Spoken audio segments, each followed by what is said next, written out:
Bueno, giro aldetikan izango nuke, ez dakit Hernanikoa zozten pixkatola lekuz kanpo. Esan gaite, zerretikan hori ez da Talde bat, pelotako... Hernaniko talde bat. Bai, talde bat. Ez da Hernani esateko ez da. Da gehiago gazte kuadrilla bat, ez dutela errespetatzen, pelotako girua. Ez dakit badakiten o ez dakiten pelotako girua zer den, baina portaera itxusia bat dute. Itxusia, oso.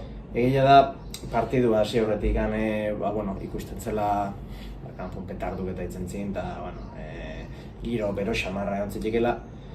Nik esan behar dut, bestela gainekun pelota jan hartin eta Hernaniko eta Oiartzungo zaletun hartin gauzak oso ongi jontzila, giro hona handu zela. Talde horrek, esan dugun bezala, nik uste hau ez dela pelotako girua.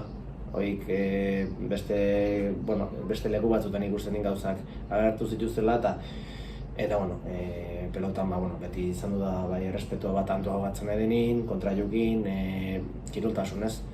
Gainekun, egia esan nahiko konforme gehatu nintzen, ikusita peloten hartin eta beste jende guztien hartin harreman oso lan duzela.